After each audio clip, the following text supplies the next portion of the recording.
From every mountain and valley the world over are flowers and plants of simple beauty. Some hold a natural wonder, chemicals that soothe pain and inspire euphoria. At times they've been hailed as a gift of heaven, but in the last century they've been condemned as a scourge of man. Once, marijuana, cocaine, opium, ecstasy, LSD, even heroin were perfectly legal. Today, they compel a war on drugs. Did these plants and drugs change? Or did we? Drugs are menacing our society. It's like a 5-hour orgasm. Used wisely can produce the greatest ecstasy that man knows. Marijuana has been an enemy of the state since the first federal law was enacted against it in 1937. Since that time, 20 million Americans have been arrested, convicted, and incarcerated for using the most popular drug in the world.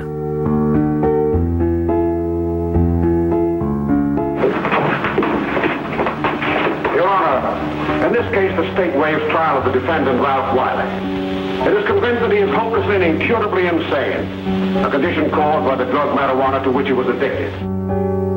The law is only one deterrent, and not that effective. The government relied on something else: education films. This harmless-looking cigarette is cloaked in many innocent disguises. But light the match, inhale the smoke, and it becomes an invitation to your own murder. They had to now control something that was growing all over the United States as a weed. So they relied mostly on words because they didn't have many other resources to devote to it. I think a lot of people have seen Reefer Madness. That's bitter. Dick would like it. I know you like that. Really, you will. Now just take a puff. Though marijuana is now a household name, there was a time when it was an obscure drug, used only by the fringes of society. That, some argue, is the reason why it was criminalized. Drugs are illegal because they do cause problems. The ones that are illicit drugs cause health problems, crime-related problems, violence-related problems, but it's also true that none of the drugs currently illegal became illegal before they were most closely associated with what were commonly regarded as deviant groups. One of the girls was telling me about a new cigarette that peps you up. Oh, you mean reefers? Yes, that's the name of them. Would you like to try one? Sure, why not? I'm supposed to be on the loose. Okay.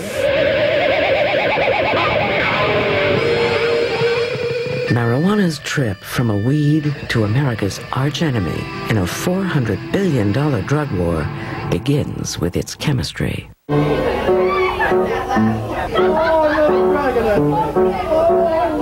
Smoking pot draws the active ingredient delta-9 tetrahydrocannabinol, or THC, into the lungs and onto the brain. There it suppresses the neurons, causing a distortion of perception and time, a lack of coordination, and sometimes uncontrollable hilarity. Yeah, have glad.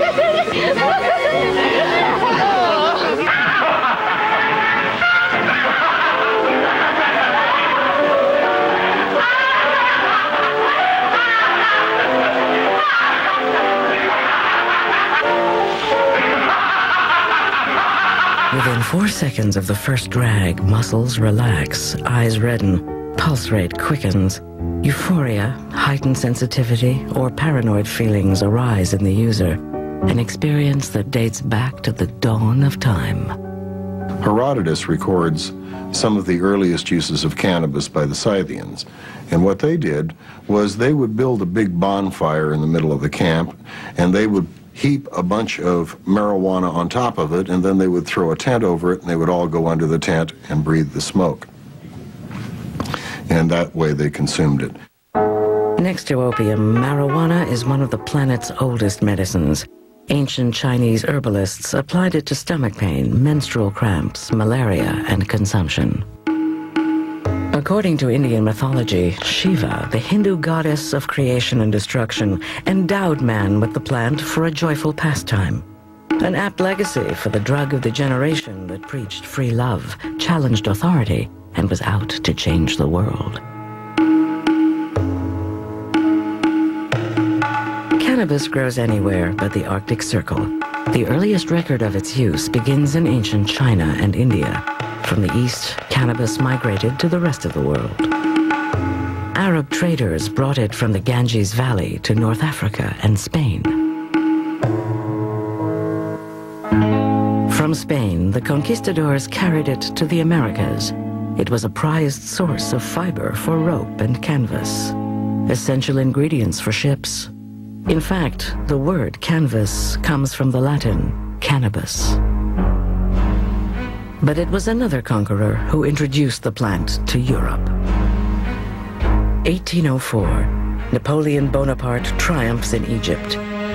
During the conquest, his army is introduced to an intoxicant unseen in Europe.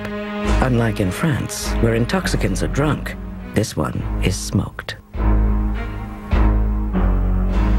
The soldiers fancy cannabis over brandy because it doesn't cause hangovers, and carry it back to France as a spoil of war.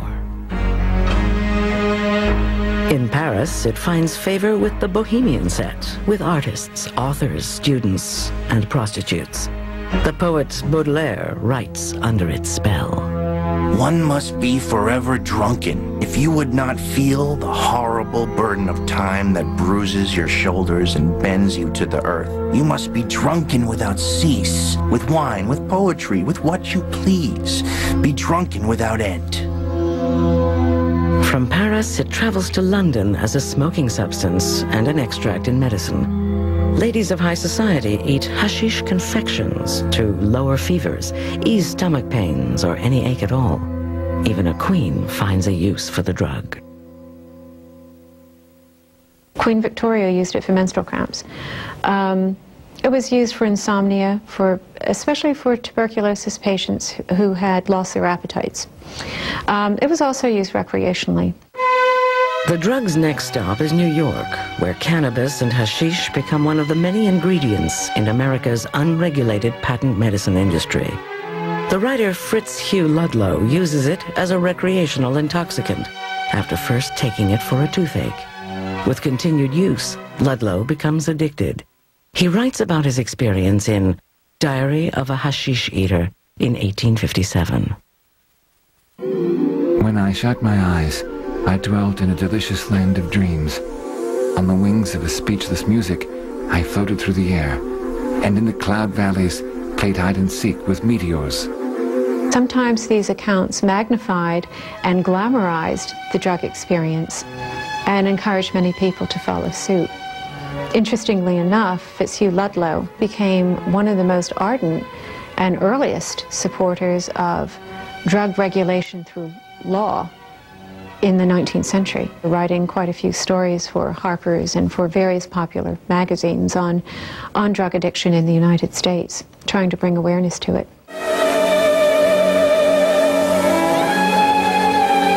Congratulations! Now you'll start living!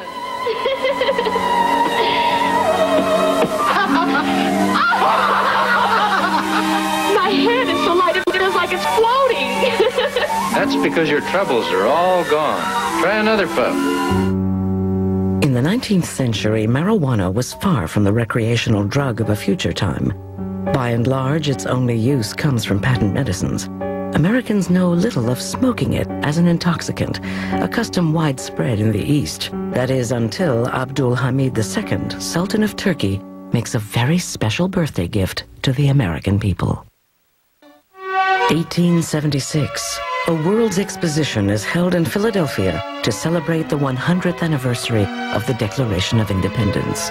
On display are the wonders of the modern world, among them the telephone and the personal printing press, otherwise known as the typewriter.